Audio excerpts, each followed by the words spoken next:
The mechanic wiped his hands on an old gray cloth and looked at the silver Porsche like it was a stranger who had suddenly appeared in his life. The engine was silent, the hood open, the smell of warm metal hanging in the air, and across from him sat a woman in a bright blue dress, legs crossed, perfectly calm. Watching him like this whole moment was nothing more than entertainment for her.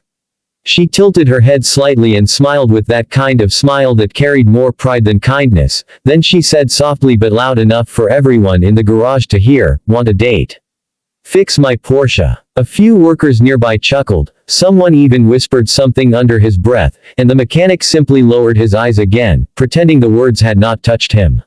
His name was Daniel, but nobody in that garage really cared about his name. To them he was just another quiet worker who showed up early, left late, and spoke only when necessary.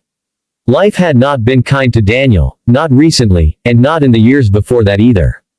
His father had been a mechanic too, a quiet man who believed that machines spoke a language most people refused to hear, but 3 years ago illness took him away, and with him went the small family workshop they had built together. Debts followed, the bank followed, and the workshop doors closed forever. Daniel never complained, he never argued, he simply packed his father's old toolbox and found work wherever he could, even if it meant fixing cars for people who looked at him like he was invisible. The woman in blue did not look invisible at all. Her name was Victoria Hale, a name that meant money in that city, a name connected to luxury hotels, property towers, and charity galas where cameras flashed and reporters smiled. She had arrived at the garage half an hour earlier in her silver Porsche, the kind of car that turned heads even when parked, and the kind of car most people in that building would never afford in 10 lifetimes. When the engine suddenly died in front of the garage entrance, she had stepped out slowly, like a queen stepping onto a stage, her heels clicking against the concrete floor. The workers rushed to look, some eager, some nervous, but Victoria did not seem worried at all. She leaned against the car and watched them guess. Someone said it was the battery, someone else said the fuel pump, another said the ignition coil, but none of them were confident enough to actually begin.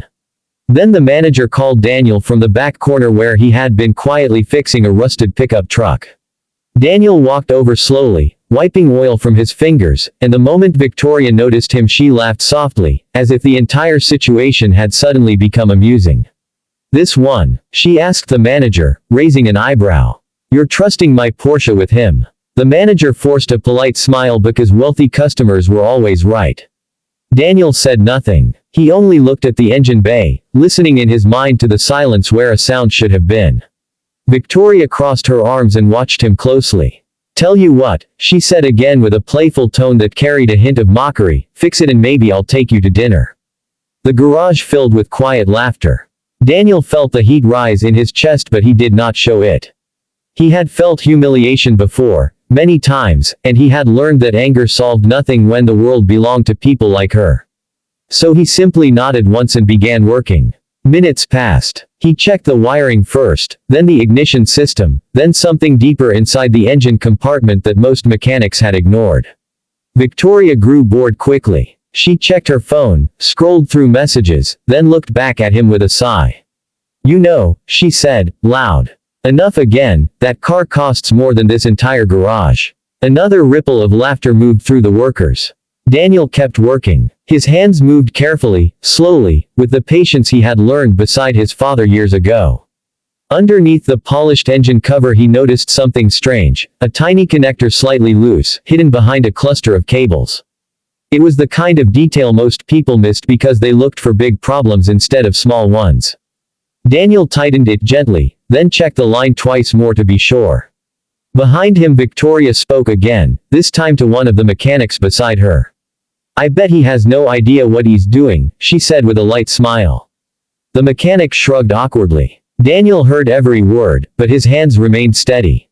Inside him something else was happening, something quiet and slow, like a small flame refusing to die. His father's voice echoed in his memory, telling him that machines did not care about money, or status, or pride, they only responded to patience and understanding. Daniel closed the hood halfway and stepped toward the driver's seat. Victoria raised an eyebrow. "Already giving up?" she asked. Daniel did not answer. He simply turned the key. For a brief second nothing happened, the garage felt still, the workers leaned forward slightly, Victoria's smile widened like she had expected this moment.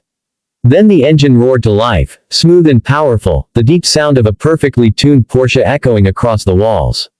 The laughter stopped instantly. Victoria's smile froze. Daniel let the engine run for a moment, listening carefully, making sure the rhythm was steady. Then he turned it off and stepped out of the car. The garage was silent now, not because of the car, but because something else had changed in the air. Victoria looked at him differently for the first time. Not with amusement, not with boredom, but with a small flicker of surprise she had not expected to feel. "Lucky guess," she said after a moment, trying to recover her confident tone.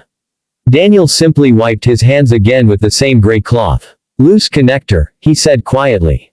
His voice was calm, almost gentle. Victoria stared at the engine, then at him again. She had spent years around expensive machines and private technicians, yet none of them had fixed the problem that quickly. The manager stepped forward eagerly. "See, Miss Hale, our best mechanic." Victoria did not answer him. Her eyes remained on Daniel, studying him like he was suddenly a puzzle she had not solved yet. The workers around them exchanged looks, unsure whether to laugh again or stay quiet.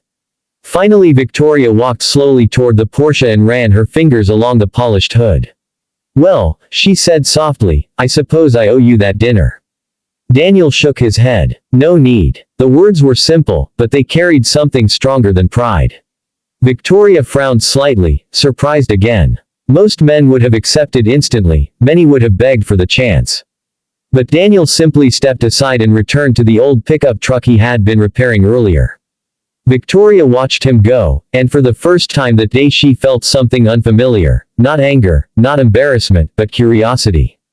Because the quiet mechanic who everyone laughed at had not looked impressed by her wealth, had not tried to impress her back, and had not even accepted the invitation she offered like a joke.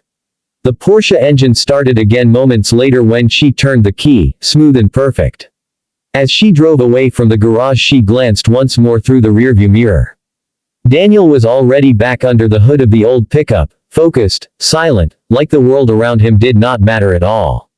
And for reasons she could not explain, Victoria Hale felt that the story between them had only just begun.